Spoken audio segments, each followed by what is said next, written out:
What's up? Howdy. What's up, everybody? Welcome to week 6 recap, week 7 preview for our draft scratch league. Time flies when you're Yeah. having fun. Can't believe Yeah. we're 20% through the season already. The heck? Yeah. Like- not quite. Oh, 15%. okay. Math is hard. Whatever. Close week enough. 7, yeah, whatever. Yeah, we'll be 20%. a quarter, almost a fifth of the way through after this week. Yeah. So, That maths. yeah, Common Core and everything. Let's freaking go. Mm-hmm. So, what's up, Clint? Good to see you hanging out in the chat today. What is your beverage of choice today, Luke? I was actually gonna start with that. My free spirit stuff, it's almost gone. So I'm gonna this Italian liqueur, this very blood orange tasting. I'm gonna do the same concoction that I did last week. I got a can of Spindrift. Ooh, nice.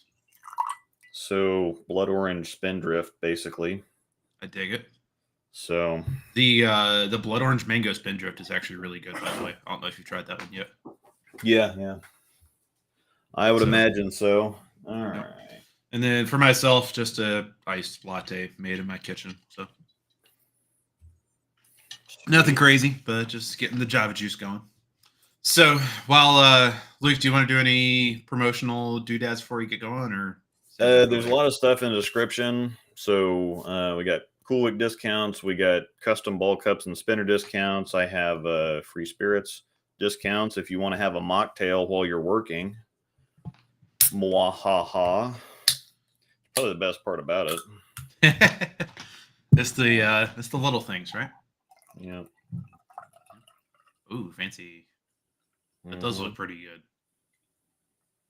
Yeah, buddy. Nicely done. So I guess we'll go on ahead and get into it. So last week, if we had an anchor bowler, we would have been a really good team. Is kind of the short version of it. Yeah. The rest of us had to put the backpack on. Yeah, I mean, yeah, y'all carried me, so I have no complaints. Definitely, it was one of those kind of team effort kind of nights. Obviously, as you can see, we were bowling against Nick Vaughn's team, which they did all show up to, last week, and Luke, that was the first time for them this year, by the way. Was that the first time they've had a full roster this year? Yeah, because Nick was mentioning that to everybody. It's like, hey, we're all here for the first time this year. And a lot of those guys are from either out of town, or I talked to a couple of them because I didn't know who they were. I think Dylan Swift is from Emporia or something. I think Hoff is from down that way too. If I remember Hoff right. is from Omaha. He just moved down, or he just moved to this area. Oh, I don't know where he's at, but yeah, he's from Omaha. So gotcha. A lot of these people haven't bowled at Royal Crest before, and I think that you can, testify to this is that there's an adjustment period. Yeah, having a good set on a pair here and there when you were subbing versus consistently bowling week in and week out here and getting adjusted to all the different lanes and what the pairs do and which end of things does what. It's one of those where you come in blind and you probably do okay because it's just a house shot, but week to week, understanding things and learning the lanes, they're still kind of getting used to things. I think that once they get it figured out, they're going to be a really solid team. It's just getting started, I think, is going to be a little rough for them. Yeah, no, I'd agree there. I definitely think, and I have more recent experience with this than most, I think, in the league is, coming from really only bowling there in the occasional tournament where we're moving pairs. It's a very different set of tricks that I had to kind of learn and adapt to even using to be able to score there on a consistent basis. And I think if I were to go back and bowl, fancy. That's my phone blowing up. That actually looks kind of cool. I like it. I think there was kind of an adaptation period for me on multiple fronts when I started in Midland last year, just because there was, number one, new, like adapting to bowling in a league that is at that level on a weekly basis. Even if you know the center already, the moves are different. Just because the transition is different and more brutal week to week than it would be on a more casual league. Like the moves are different on Friday than Thursday. But even past that is, learning a new center right after moving all the way across the country and making a fit change and a complete philosophical overhaul of my game and my lane play. It was a lot to digest at once. So been there, done that. I sympathize. I do agree that I think they're going to be much better in the second half than they are right now. So. Yeah, because they've got a couple of guys in their leadoff bowler and their 3 bowler, Dylan and James especially. Those are just solid, hit the pocket, pick up easy spares. So once they figure out, they just didn't have fresh, but they just didn't have pocket control. Game 3 is what it felt like more than anything else. Yeah. So it's kind of some of the tricks and like habits they have just don't match with the center all that well, and that's kind of I do think they're going to be a lot better kind of as they get used to bowling together and bowling in this league. So yeah, I think that they're a team that's a lot like us in that I'm not sure that they necessarily have a 3 bowler, but they have 3 really solid leadoff bowlers almost. And then they have Nick, their anchor, who's going to, carry them most of the time. But once they get it figured out, they're going to hit the pocket and pick up a lot of spares and steal points just from not being as bad as the other team. They're not going to lose many games. Yeah. They're going to win a lot of games 870 to 850 or something like that. They're not going to lose. They're going to steal more points than they're going to lose. Basically, they just need some time to figure it out. Just being that annoying gnat buzzing around that never goes away. That's basically going to be that team, which is a weird compliment, but a compliment nevertheless. Yeah, I think I'd put them on my draft, the whole team on my draft list for next year as a captain because they're all very even keel, even though they had a bad week and have had a bad start to the year. They're not frying out about it. They're not, I'm just going to quit. I'm going to whatever. And, Nick was talking to him at the end of the night and saying, once we got a solid team, we just need to, figure out and one of the guys was saying, I just don't know what to do in transition yet. And these pairs are different on the fresh. And Nick again is a great captain because he's not somebody that's going to fry out about anything. It's like, we got a good team. Well, because he understands, he can see what he's got and knows, okay, it's just a little bit of experience or it's a little bit of this. And he's got a bunch of guys with very even keel, kind of attitudes. So yeah, this might be a more chill team than like Jay Fattrell's ideal team that he would draft in the league, which is saying something. On the other side, obviously a really, really great night for us. Luke's first night on our team bowling leadoff because Jaden is out averaging him, and she gapped him even a little more this week. I was within 10 pins, and it was like 12 pins, and now it's about 50 because Jaden crushed it. Well, see, this is what I told her too. I said, either way, if we're going to have a leadoff bowler shooting 700, that's better than virtually every week. It doesn't matter which one of us ends up in the 1 hole or the 3 hole. If we keep putting up nights like this, we're going to be tough to beat. Is pretty much it doesn't matter who's where. Yeah. I don't think 2,700 is necessarily reasonable to expect on a week in, week out basis, but it's 100% in the range of outcomes, and especially when it's this like even of an effort across the board. I thought Noah did a really good job of handling things game 3 when they kind of started to get a little choppy. If you looking at this just real quick, if you shuffle those scores up to where they make a little bit more sense for who bowled them, like if you shoot 740 and Jaden shoots Jaden or I shoot 690, 670, and then Noah shoots 650. Yeah. That's who did what necessarily wasn't what you would expect, but those scores. Yeah, exactly. If you shuffle them, if you match them, if you play the match game and match them to who you would expect to shoot those, I'd say that kind of a night is well within possibility pretty well every week.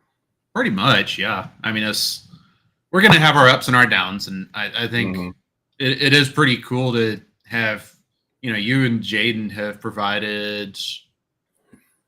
Let's see, I drafted Jaden at 02. She's at 23. I drafted you at 12. You're at 19. That's 21, 28 pins, plus 28 from you two guys on the season. Yeah. And you've both been there every week. That's pretty freaking huge. And so Noah's going to catch up. Oh no, yeah, Noah's already within 15 pins of plus after having a really, really tough first 2 weeks. So yeah, functioning as intended, and this has honestly been pretty much as close to a dream start to the season as I could have asked for. For my first year as a captain, I did play it a little safer. I was kind of reflecting on this a little bit this morning, as well as I played it a little safer from a pure who I drafted perspective, but I wanted to have a team that was going to be good vibes and to be able to work well together. And I think that is really paying off. I think that's paying some really huge dividends right now. Yeah. I mean, if Noah keeps shooting 650 every week, then we're going to be really, really tough to beat. Yeah. And I think it's going to be, now that I'm throwing it halfway decent, my low set for the last 6 weeks is 640, if that's as bad as it gets. And that was throwing it, I threw it pretty good Thursday once I got the first game figured out. And this is a little tough because I only bowl on Thursday and Friday. And so that was Friday, 5 and 6 is not a pair that you particularly enjoy on the left side of that's not a great pair either, but it normally takes me a little bit, practice on the first game to get back into the swing of things because I haven't bowled since last Friday. And then Friday is going better because I've gotten it figured out on Thursday. But I wish I had them flipped. I wish that we bowled I just wish we bowled. What I'm learning from this is we need to have a Wednesday night practice session every week. Probably, and then you'll be averaging like 235 on Thursdays. Let's freaking go. Yeah. But in all your spare time, but whatever. Yeah, if me throwing it mediocre or bad results in 680, 690 most of the time, I think I've gotten to a point where even throwing it bad is not nearly as bad as it was at this point last year. So yeah, and for me, I'm still trying to figure out how I shot 670. I do want to draw a little bit of attention. I hit a scoregami that I was really, really proud of in game 2. At a 9-strike 261 that was clean. Yeah. And I would be willing to bet money that nobody watching this has ever seen that before, unless you were there last week. So it was double 5-piece bucket, make it, strike through the 10th, and then 2, 4, 5, 8 on the 11th and make that. Yeah. But no, it was I hit my target probably 3 times that entire game. So my back had been really, really tight that week. I was getting over a little bit of a head cold and just feeling kind of iffy and out of whack mechanically. And so it was very much I am throwing it awfully and getting a ton of breaks to get to 670. But I think that's something I've gotten a lot better at is even when I'm not at my best mechanically, I can still keep myself in play. And I think I chopped a 3-6, and that was my only missed makeable on the night, if I remember correctly. So it was just kind of survive. Oh, I choked I had a scoregami, and I choked my first Dutch 200. Yeah. So that was kind of fun. I finished on my good lane, so I struck first ball in the 10th, and I'm like, well, I can't. If I try to 2-pin, I'm going to 210 because that's just how my ball reaction works in general. If I try to go face, I'm risking a big 4. So let's try to 1-2-4, and that's an easy make. Ball hooks too much now, 1-2-10, and then hook past it. So, it was pretty, and it meant absolutely nothing. I was already locked out of my individual point after Nick struck his first ball in the 10th. Yeah, you were out of your individual, you were out of series, and we already had the game. And we already had the game and the team set by a lot. So just doing it for the memes at that point. Oh yeah, no, it was hilarious. Stuck around and threw a few games after just to kind of get things dialed in, and then that carried over. I still didn't really even feel like I threw it all that great in Springfield last weekend, but again, it was kind of staying out of trying to use my lane play side of things to kind of keep me out of trouble a little bit more. Just stay in play and be that annoying gnat that doesn't go away. So, but yeah, I mean, if I shoot 670 and we take 29 every week, I am freaking thrilled with that. So yeah, and I think that's the thing is that we're figuring out that our floor is pretty high. Exactly. Especially when it's just Noah's going to be there every week now, and his hand is fine now. And, we kind of got started. So if a bad night for me is 640, a bad night for you is 670, and a bad night for Jaden is 640 or 650, and a bad night for Noah is 610, 620. Yeah, that's 2,500 right there. Yeah, and so that's not, and that is a terrible night for and that. Like we would all be peanut butter and livid if we shot that combined, and we're still shooting 2,500. That's pretty freaking good. But having that night, we're still getting 10 points. Yeah, and exactly. I'd say avoiding the 5 or 6 point nights is key. As long as you like, we always say you want to get 20, but if you're not having a great night, you don't want to get less than 10.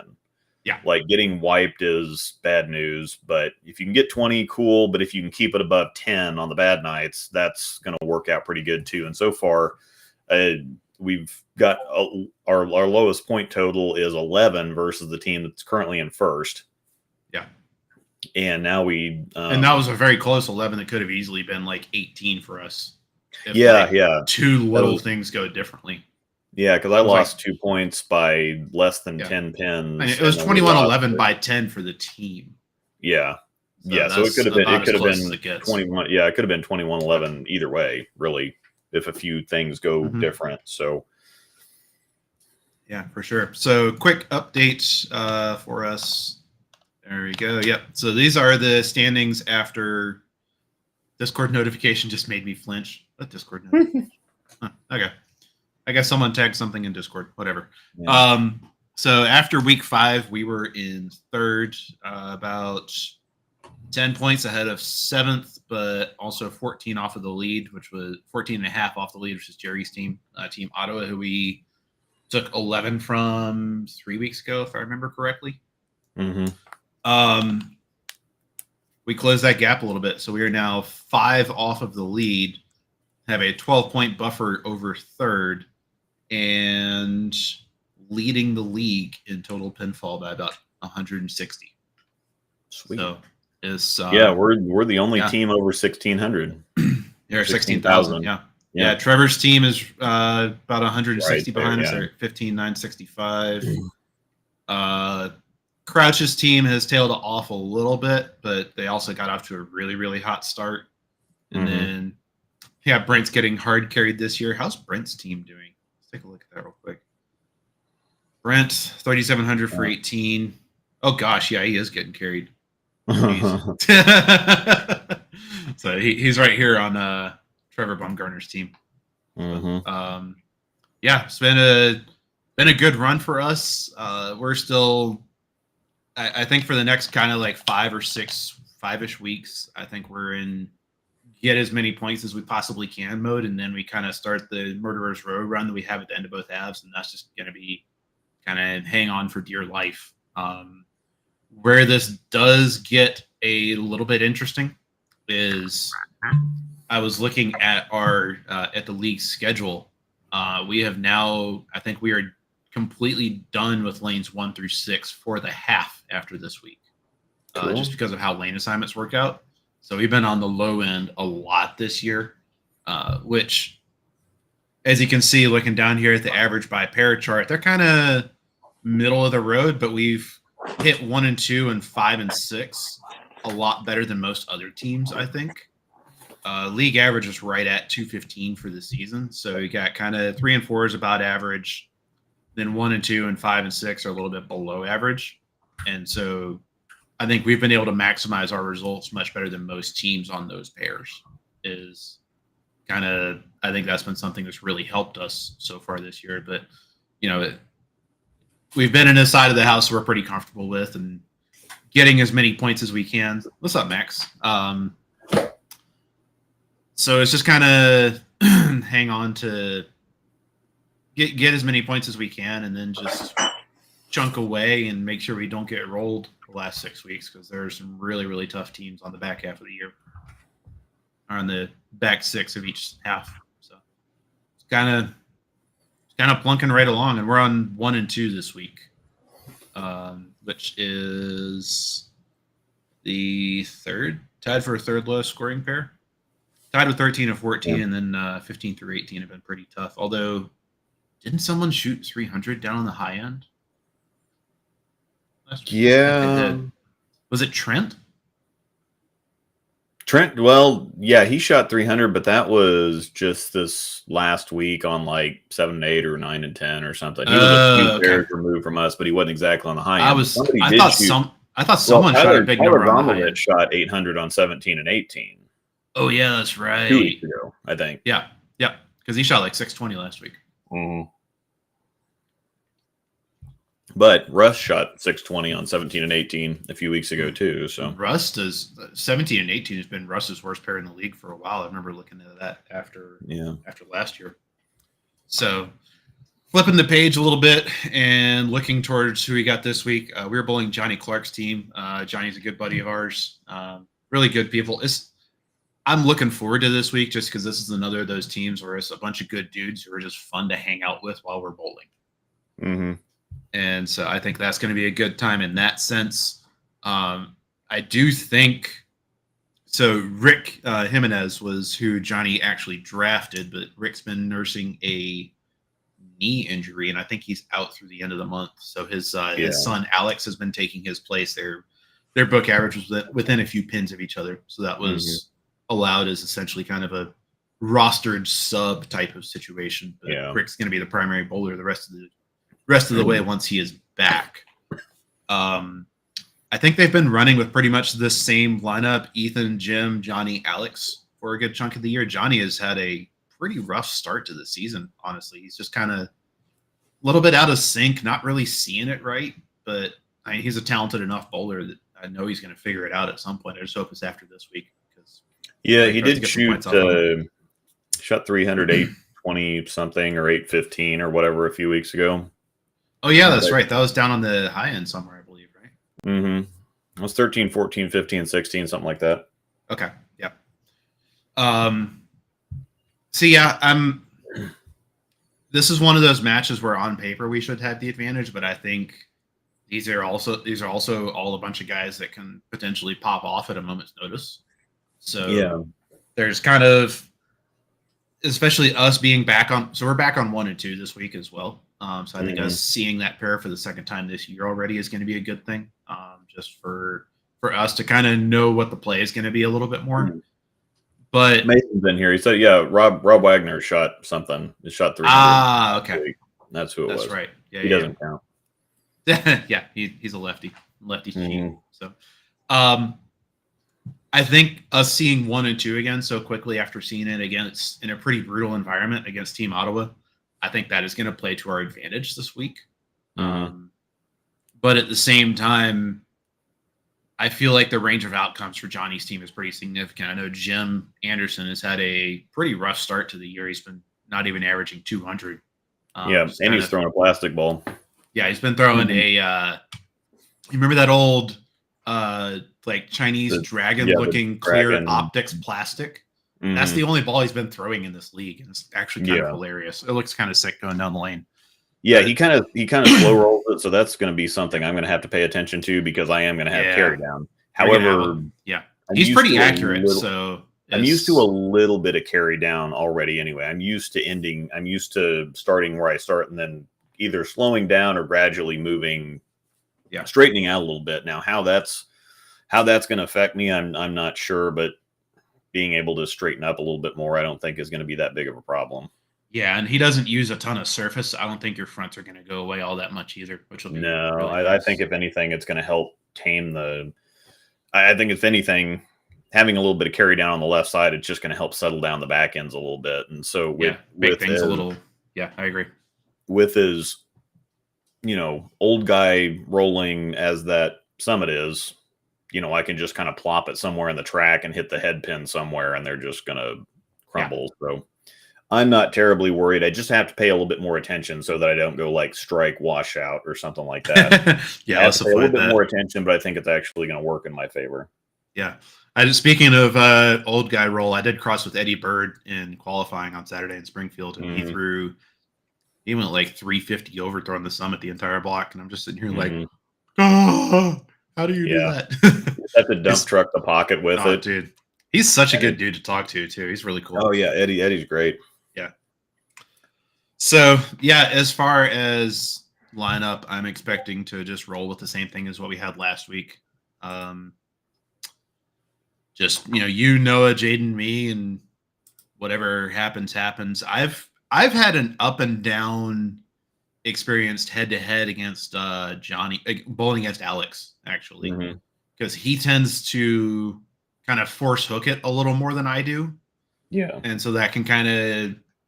I think my game ones against him, if he has a good game one, my game one tends to not be that great. So Mm-hmm. that's my plan tonight, and I think it's kind of dovetails into talking equipment too. Is I'm just going to throw the black ball until it stops working, because that was the play last time on this pair, and especially knowing the team we're up against, I think that game two could get a little choppy, and Mm-hmm. so I'm just going to try to keep myself in play as much as I possibly can.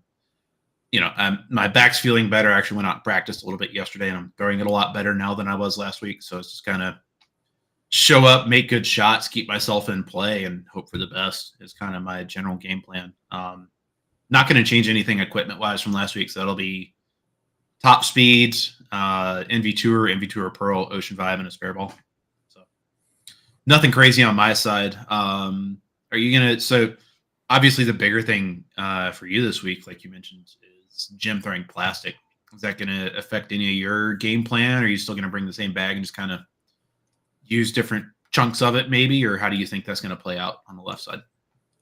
Yeah, I think I'm still going to go the same game plan. If I do need to go a little bit straighter, I might my kind of extra slot. I might do something a little bit different with that, but it's still going to be my core three are still going to be the same. It's still going to be Summit, Phase G, and Gold Label. And Yep. then that last one, I might actually even bring something like a Zen U, just in case, to kind of go with that general idea. Like if I really need to get straight, Yeah.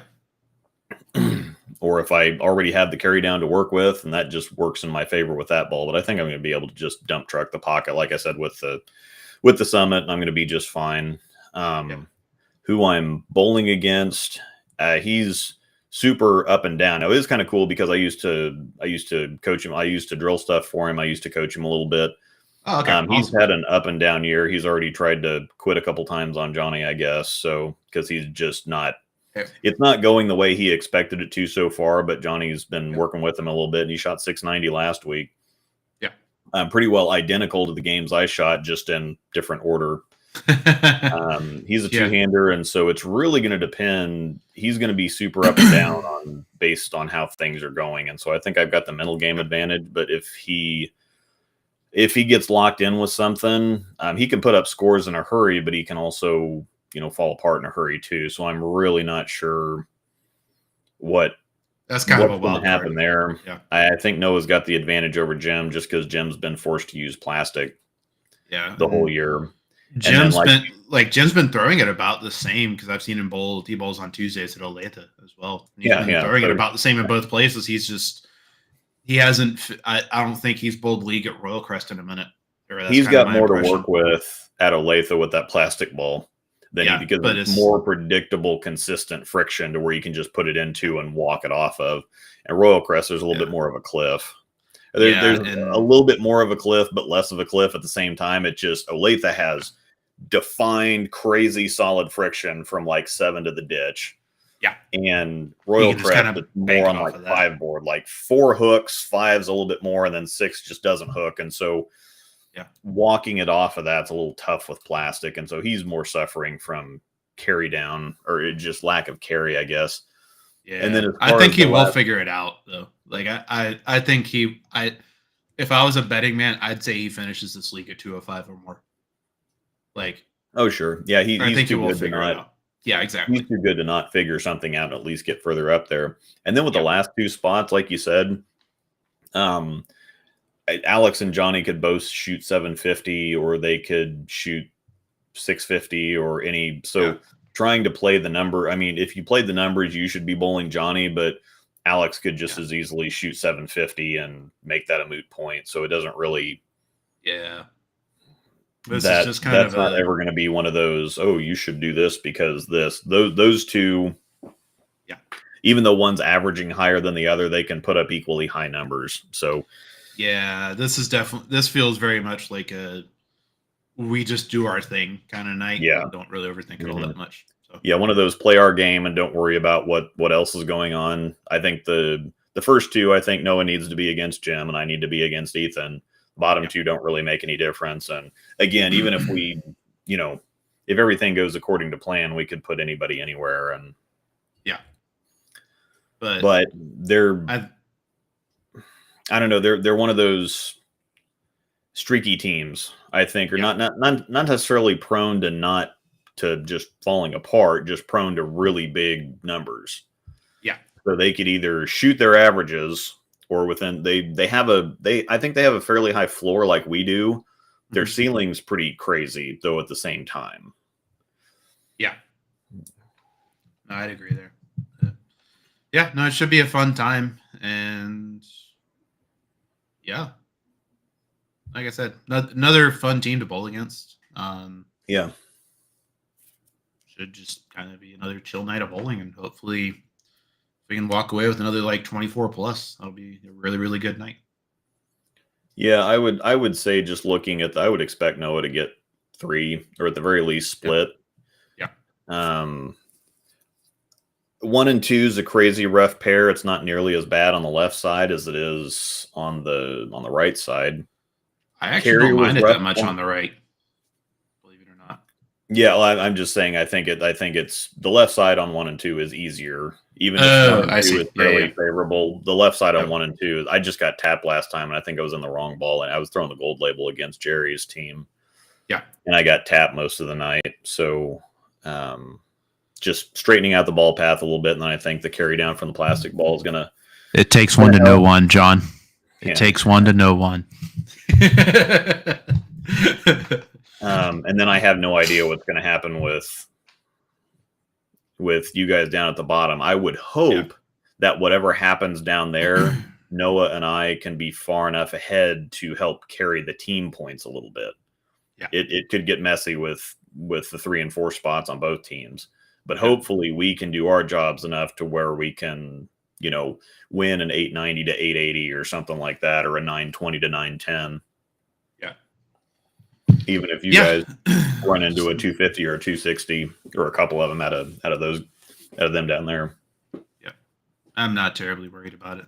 I shot what felt in the moment like a very underwhelming 720, and I'm feeling much better physically. So if we do our part, then it should be pretty easily solvable, I feel like. Oh, and I think this is one of those nights that I think at the worst we still get like 12. Yeah. We get 12 to split, I think. Jaden's been throwing it good enough and seeing it so well that like if there was a sportsbook betting line on over under 690, I'd be smashing the over, even if it was like minus 120. Yeah. Yeah, I think she's been absolutely crushing, and I'm expecting that to continue. Also, one other thing, while we're talking about equipment real quick, is it's mostly healed at this point. You can kind of see the back of my thumb got banged up at Bowling Springfield doubles.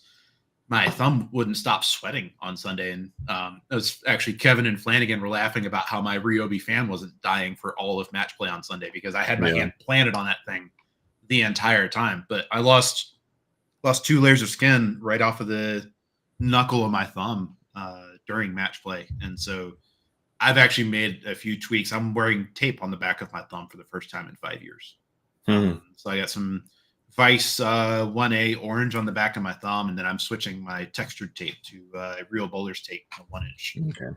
So making a couple changes. I've been tinkering with that this week, and it's feeling a lot better, and I'm getting out of the ball really, really well. So this will be my first time with that whole setup from the word go.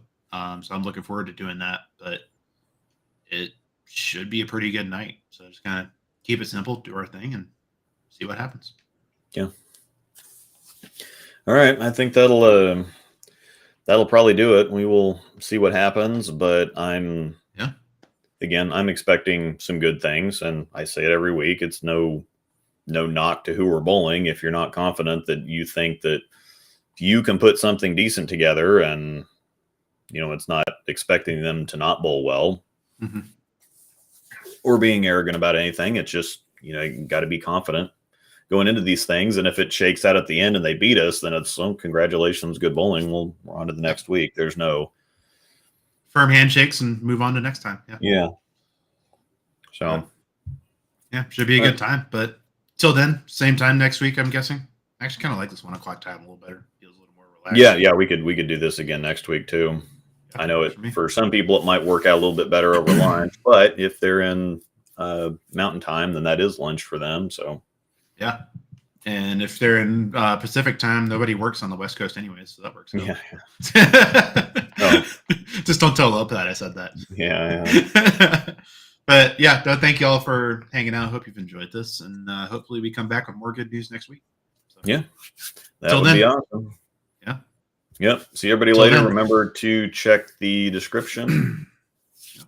And may the strikes be with you. Yeah. All right. Thanks. We'll see you next.